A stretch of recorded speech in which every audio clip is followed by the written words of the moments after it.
Hello, I'm Senior Instructional Designer Araminta Matthews, here with the second installment of the 3 new requirements for all KVCC faculty to use Brightspace in order to help implement our new retention software. In this video, I will teach you how to set up your gradebook so that you can grade your students at least weekly in your KVCC Brightspace courses.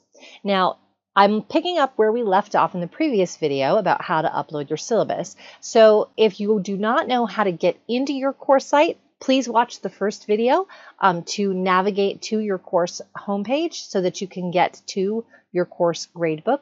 And from there, we will move forward into how to set up your gradebook. Now, before you can actually set up your gradebook, it's important that you have determined what you will be doing for the structure of your grades. And you'll find that typically in your syllabus. So in this particular syllabus, this gradebook is using percentages or categories that are weighted. So that means I might have, you'll see here, attendance and discussions, chapter quizzes, chapter assignments. I might have 15 chapter quizzes and 10 chapter assignments. And no matter how many assignments I have, or whatever value they are, they will only ever add up to a total of 25% of the overall grade for the course. So that is a category-based gradebook. That means I have these categories of content that I am grading, and so I'm going to organize my gradebook. I like to think of them as buckets. I'm going to organize the buckets in which I'm going to put all my gradable items in, and those buckets will each add up to 100% of the total final grade for students. So that's one method for grading. Another method is to do a very simple points-based method. So if you don't want to do categories and you don't want to set up a course that uses weights or where you have to assign every gradable item to a category so that the gradebook factors your score for you within those percentages, you can also set up a form of ratio-based grading using points. Now, if any of this is confusing for you, I encourage you to reach out to me directly and schedule a time for us to sit down and look at your gradebook together and set up your gradebook as a united team. Because it can be confusing at first. Whether you are teaching an online class, a hybrid class, or an in-person class, it is now a requirement that you use the KVCC Brightspace gradebook at least weekly to grade your content. So I will be showing you how to set up your gradebook, either weighted or points ratios, which is when everything in your course has a point value that is of relative to every other thing. So for instance, if you have a final, the final might be worth 1,000 points, and you might have 5 papers before that final, and each paper is worth 100 points, and you might have 10 discussion boards, and they're worth 25 points. And as you can see, the final is worth 1,000 points, papers are worth 100, discussions are worth 25. That's what I mean by ratio-based. And so that is a points-based gradebook. Again, if you're confused by any of this, reach out to me. Right now, I'm going to show you the gradebook wizard and how to set up the baseline, the foundation for your gradebook. From there, we will go into how to actually put gradable items in your course. Now, again, I said if you are teaching in person or online, you still need to use the gradebook for this course, for all your courses at KV. So let's talk about just very briefly what it means if you're teaching in person. So if you're teaching in person, you would then need to create what's called a manual graded item in your gradebook. And that means you're creating a place in your gradebook where you can enter a score for student work based on something that you observed them doing in person. So even if you're teaching an in-person class, it is possible to use the Brightspace gradebook to factor your final grade and to keep students aware of where they stand in your class. If, however, you choose to use Brightspace to actually collect graded items, or a combination of the two where you observe some things in person and you grade some things on the gradebook, I'm also going to show you how you can set up some content in the course itself that is gradable, because you can grade discussions, quizzes, and assignments. And technically, you can also grade other things, but we'll focus on those 3 things for now. So setting up your gradebook begins by using the gradebook wizard. In Brightspace, you're going to go to one of 2 places. You can either go to Course Admin and select Grades from the menu there, or you can just click Grades and then select Grades from the drop-down menu. This will bring you to your existing gradebook. Now, your gradebook is going to look different than mine because I've already used this gradebook to do several wizards. These students are all volunteers. They are not real. They are not failing this course. This is an example course, so I just want to put that out there. Now, the very first thing you need to do is your gradebook wizard, and you do that by selecting Setup Wizard from the menu here. Now, the Setup Wizard sets the foundation for your gradebook, and there are some choices that you're going to need to make. Now, remember I said either weighted or points-based? That's the first decision you have to make, and if you're not sure which one to do, again, reach out to me and we can talk it through. So for this particular example, I'm going to show you a weighted gradebook. So whatever you choose, you select Gradebook Wizard, and then you're going to choose the Start button, and it's going to ask you some questions, and you just need to answer them to set the foundation. So again, weighted, points. There's also formula. Formula is a fairly complicated method for setting up your gradebook, so I'm going to disregard that option and just encourage you to consider either of these examples.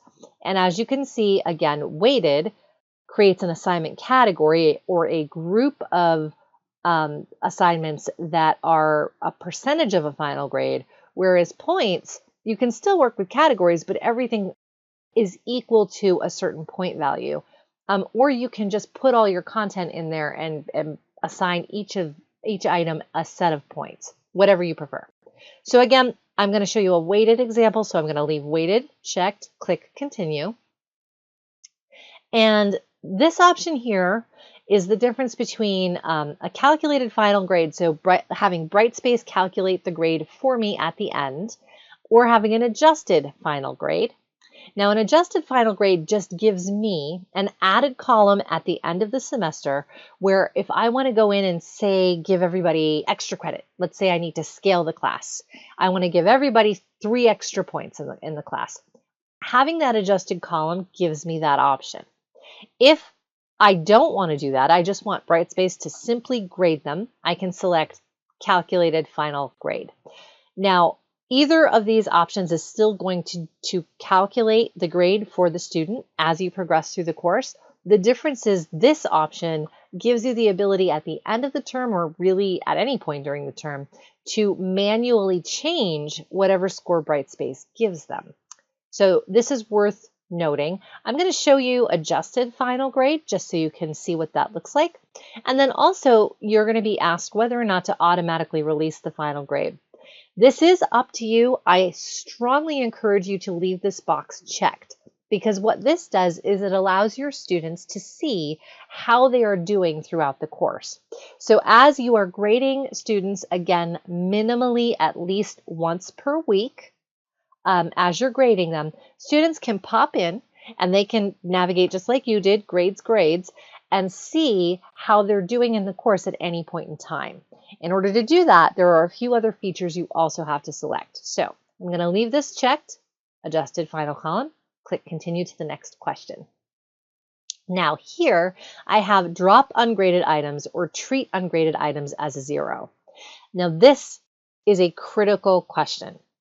And I have heard directly from Academic Affairs that we have been asked to drop ungraded items, and there's a reason for this. If you are using Brightspace for collecting graded content, and like me or like many of your colleagues, you build that content out ahead of time, then if you were to treat ungraded items as a 0, your students would see what you first saw in the gradebook when I pulled it up the first time. They would see a bunch of 0s for anything they haven't done yet. So let's say you wanted an assignment that's not even due until April 15th, and today is January 1st. If you left treated ungraded items as a 0, and you created that assignment due April 15th, the students would not only see that they're failing that assignment, even though it's not due until April, but it would factor their final grade. It would add that 0 to their average. And so you wouldn't have a realistic view of how the student is actually doing in your class. Now, dropping ungraded items means that yes, you will have to manually go in and enter a 0 for any assignment a student misses by the deadline or based on whatever your personal grading policies are. So maybe you give them a week extension. Maybe you cut their grade by a letter grade every day it's late. Yes, you will have to manually go in and put the 0 in if the student doesn't do the work, but it is still going to give the student and you a more realistic and accurate picture of how the student is performing throughout the course.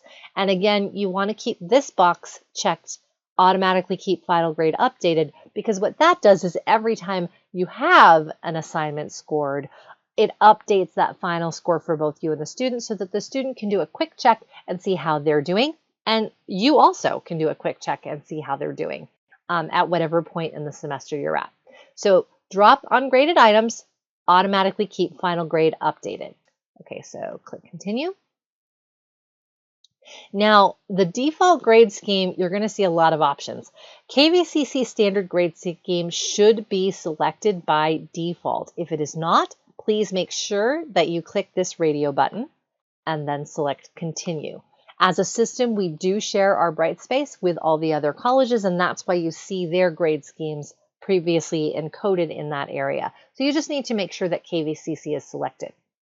This option is asking you to what number of decimal places you want to show the percentage score. Now, if you want to just keep it at a base percentage, where anything below 0.5 is rounded down and anything above 0.5 is rounded up, then you could have 0 decimal points here.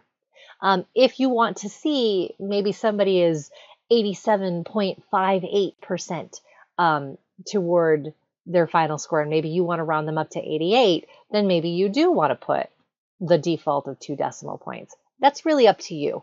I'm going to leave it as the default at 2 decimal points so you can see what that looks like, and click continue. Now, here are the student view display options. This will allow students to see the point value that they earned for each graded item.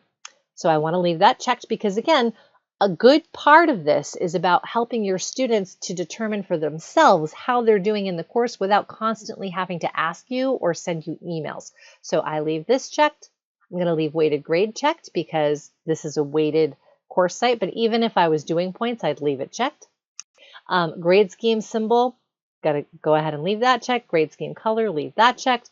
Decimal places, as we've already determined, is 2 places. And then number of characters to display for text items, that refers to how much of the column title you see. So when you set up graded items in your gradebook, you're going to give each item a name. So you might say electrical line catch the ball assignment. That's a very long title, right? So you're only going to see 50 characters of that title. So you might have the whole title, electrical line catch the ball assignment, but only 50 characters of that assignment will be visible to you. You can change this so you can see really long titles or really short titles. My recommendation is that you come up with a coding system so that you can reduce the amount of letters that you need. So electrical line catch the ball might just be EL-ball. And then I know that this is the ball assignment for the electrical line workers program. But go ahead and leave that as 50 characters. Trust me, you don't want too much clutter in your gradebook. It will just confuse you. Leave display final grade calculation to users visible because, again, this is about allowing your students to check in on how they're doing. Click continue. The last page is just confirming everything that we've already done is correct because now's your chance to go back and change it. One quick note. Even if you've already gone through the gradebook wizard, you can actually go through the wizard again at any point during the term to make adjustments to this. So you can go through the wizard as many times as you need to. The wizard sets up the baseline for your gradebook. You still have to build your gradebook. which we'll see in the next video. So I'm going to go ahead and click Finish. And now my gradebook is set up. At this point, I now need to determine whether or not I'm going to create my graded categories, graded items, or if I'm just going to jump right into creating assignments in Brightspace that are graded and then assign them to categories after the fact. So that's up to you, but I will be showing you how to do that in the next video. Thanks.